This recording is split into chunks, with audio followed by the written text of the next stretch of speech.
Welcome. Today I'm going to talk to you guys about the last topic in this unit.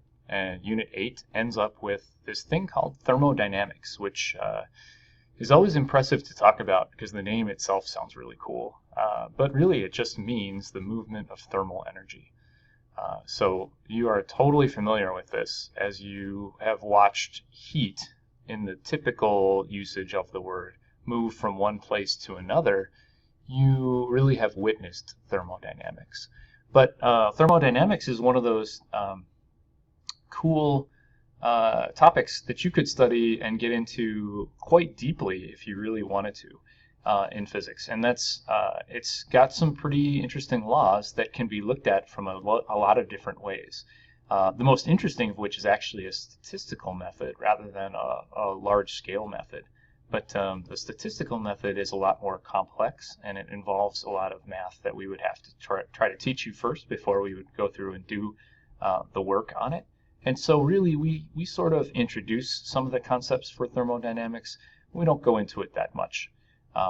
Hopefully you'll think about taking an AP physics class or a college level physics class in which you'll get into it more in depth, and I think you'll be happy with that you did, because it really explains a lot about how the real world works.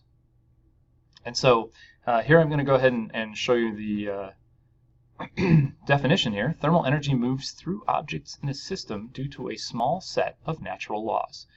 These are the laws of thermodynamics. Now, I want to point out that it starts off a little strangely. You don't often see this, but it does happen occasionally that we have a law marked the 0th law. And it really only happens when people have come up with other laws first and then realize that you need a foundation on which to build those other laws, and so they don't want to renumber them because then everybody would have to memorize the new numbers and it would be very confusing. And so as a result they just went ahead and put one in front of it and called it the 0th law. It's kind of like having a beta test, sort of, I guess you would say. You have like a 0.2 version, and then you have a 1.0 after that, and then you have a 2.0 after that. I guess it's kind of like that. I don't know. You get the idea. It's a little strange. I get it. On some levels, it's really easy to understand the laws of thermodynamics. This first one says, if no thermal energy naturally flows from one object to another, they must be in thermal equilibrium and therefore have the same temperature. So let's say you take a thermometer and you place a thermometer next to an object. Heat energy, or thermal energy, is going to flow from whichever object is warmer to whichever object is colder until they reach equilibrium. And when they reach equilibrium, then you can measure the temperature of the object itself. And so let's imagine for a moment, I'll draw it down here actually. You've got a beaker. You probably did this in chemistry. And the beaker has a liquid inside, and you placed a thermometer probe of some sort in there, right?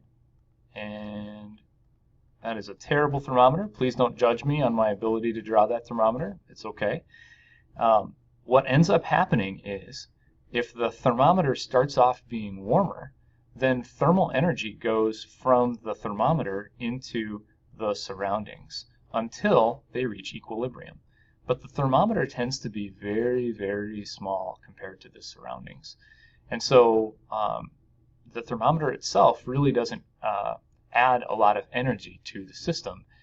It does add a little bit, but it's not a lot. And so as a result, what ends up happening is the liquid inside, usually it's an alcohol solution, cools off. And as it cools off, because thermal energy is leaving the system, it decreases in its volume. And so as its volume decreases, it shrinks up and shrinks up and shrinks up. And that's what we read on the thermometer scale, kind of like these guys that I have over here. So the real reason for having a 0th law is to set up temperature scales and also the nature of how thermometers work. Thermometers will try to achieve thermal equilibrium, in which they have reached a point where no thermal energy is leaving the thermometer, nor is it coming into the thermometer. And when it's done that, it's in thermal equilibrium with the object you're trying to measure the temperature of. We say they have the same temperature. And that's why it's okay to use a thermometer to be able to measure temperature. Can you imagine if you had a different thermometer, you had to use a different thermometer for gases than you did for solids, or for air than you did for pure oxygen? That would be a horrible, horrible world. So we thankfully can just use this same method for every substance that we're trying to measure the temperature of. And remember, temperature is a measure of the average kinetic energy of the particles inside that substance. And so what we're really doing is measuring how much those particles are bouncing around. They're vibrating and rotating, and if it's a gas, translating as well. The first law of thermodynamics is one that you're totally familiar with. It's the law of conservation of energy, that energy cannot be created or destroyed. Work and energy, they're a set number in a system, in a closed system. And so you have to just keep that in mind, that it's never going to get bigger, it's never going to get smaller, it's always going to stay the same if the system is isolated or closed. This is a kind of a nice idea, because then it helps you to understand that when something slows down, when like a pendulum stops oscillating back and forth, the energy doesn't disappear, it becomes thermal energy, and as a result you could measure the temperature change that occurs in the pendulum. The second law of thermodynamics is actually the most philosophically deep, if you will, and it's the one that you can look at it from a number of different ways. So you've got this idea of useful energy, what we have called mechanical energy. So the amount of mechanical or useful energy, or if you want, the order in a system, tends to decrease over time. And it really decreases because of resistive forces like friction, sometimes air resistance and other things, right? So energy naturally flows from regions of high disorder or higher temperature to regions of lower disorder or lower temperature.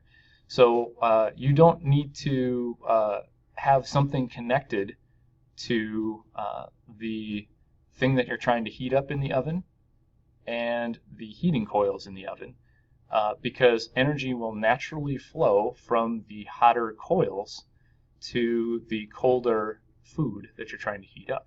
It naturally does it. You don't have to force it in any way. It's not like you have to do work on the food to heat it up, which is a good thing, right? And so that's the second law of thermodynamics.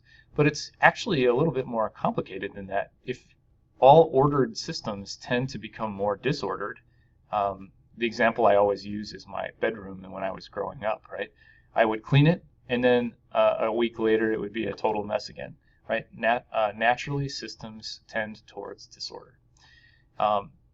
This idea has been used to explain why humans only think of time in one direction, because we can only conceive of time as flowing from high order to low order, or from systems that are put together in a nice way to systems where they are not. For example, you never see a broken glass on the floor spring up, put itself back together again, and put itself back on the shelf.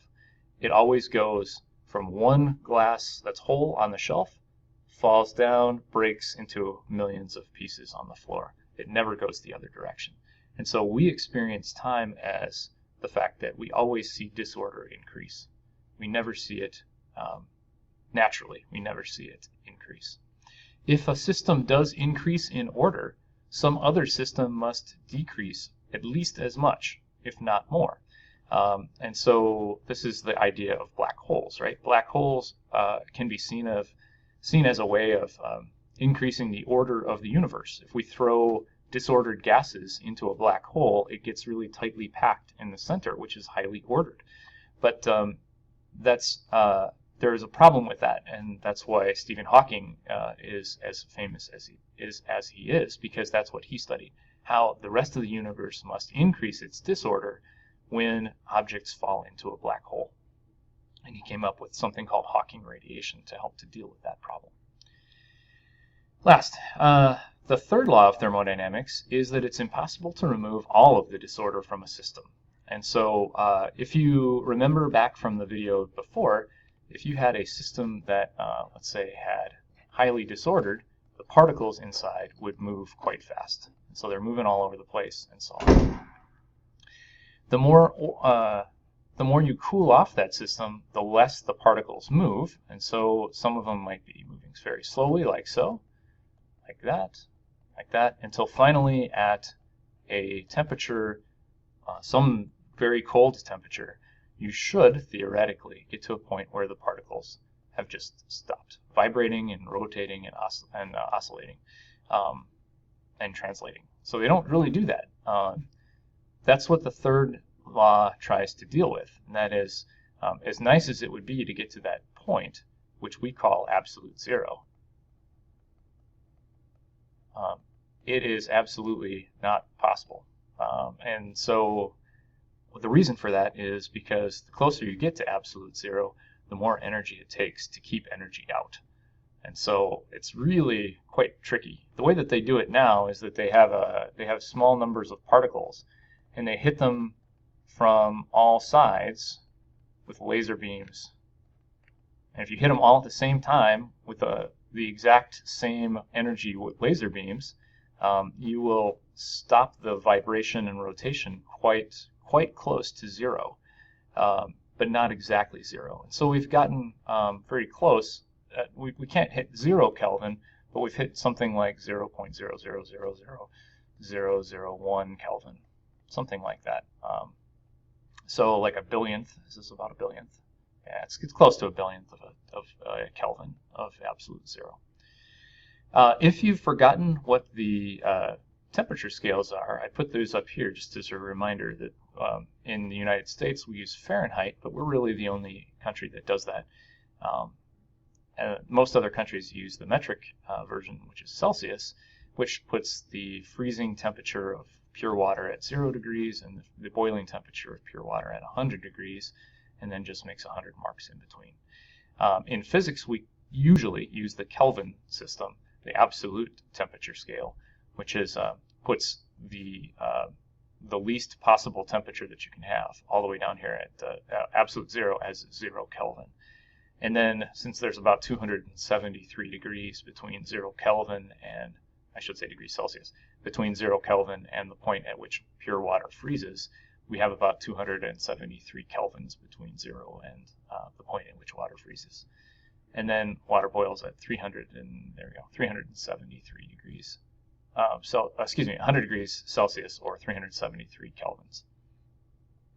The human body temperature is about 37 degrees Celsius, and so we can add, so it's a little over 300, it's like 310 kelvins is what it is.